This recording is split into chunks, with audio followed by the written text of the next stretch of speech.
those who were there, and perhaps even longer in the memories of those who watched it all on video afterwards, furious with themselves for missing it in person, but mightily relieved there was a record of it all the same.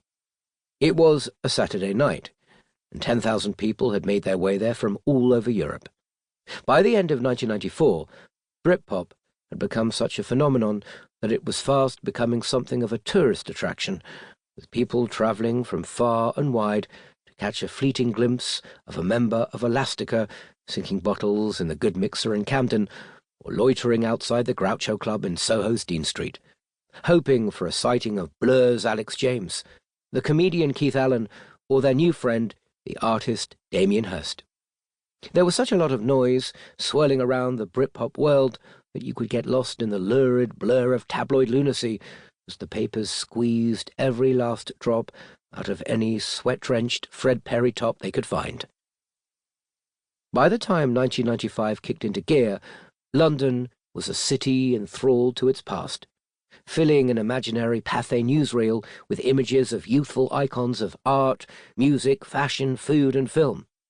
According to the voiceover, even its politicians were cool. Contemporary London felt like a theme park, masquerading as a fairground, with carousels of provocations popping up everywhere from Soho to Shoreditch, from Notting Hill to Spitalfields. All over the city, fast-talking sharpies with dodgy connections were talking to anyone who would listen about the Billy Bonkers pop-up gallery, quasi-revolutionary nightclub, super-slick restaurant they were just about to open, when they had secured the financing, that is. As Vanity Fair said when they flitted over to collate their special edition on Swinging London, every rotting wharf, every disused factory, every seedy locale where Ronnie Cray once nailed someone's head to the floor is a restaurant or arts complex waiting to happen. Elvis Costello, himself the beneficiary of the excitement surrounding a previous iteration of Swinging London back in the punk days of 1977, was somewhat less enthusiastic about this turn of events, but then perhaps it was only fitting that the previous generation should want to have nothing to do with the next. If a city makes you arrogant and cruel, then something's happening in it, he said. I'm just old enough to remember the swinging 60s, when London was like that last. It's getting to be a bit like that now. This was the heightened time when Swinging London really did seem important again, a period when Brit very quickly became the only acceptable prefix for cultural insurrection. Not that the lucky 10,000 inside Ali Pali cared.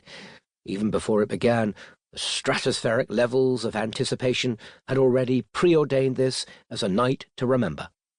A pivotal show that slotted in between the Criminal Justice Bill and the World Cup would be voted by Melody Maker as the 5th most important event of the year. Tonight, ancient elegance, well-ish, Ali Pali was built in 1873, and new opulence were all tangled up in a dazzling blur of op and pop. As the theme of the evening appeared to be centred around a kind of super-arch nostalgie de la boue, so it was perhaps only natural that there was a game of bingo before Blur appeared on stage. "Hello, hello, hello, it's bingo time, aye?" said Malcolm Hill, the compere cum bingo caller, perfectly cast as he wasn't funny. "The prize tonight is a night out with Blur." After a few minutes calling out winning numbers, he ends the charade by asking the crowd, somewhat rhetorically, what position Park Life had entered the charts at, for answering his own question. "Number 1!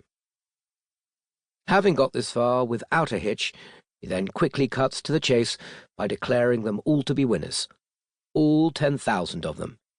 "You've all won a night out with Blur," he repeats, "and here they are." As the curtains rise, the band rush on as Get a Blooming Move On suddenly blares its way around the venue. Michael Caine and co. imploring the Blur massive to wash their German bands and boat races, comb their barnets, put on their dicky dirts and Peckham Rise. Soon everyone is singing Get Your Skates On, Mate, and all is right with the world. What fun. It's just like 1969. Just like the Italian Job. To keep listening to this audiobook for free, click the link in the description. It will take you to a free Audible trial where you can listen to this and many other books for free for 30 days.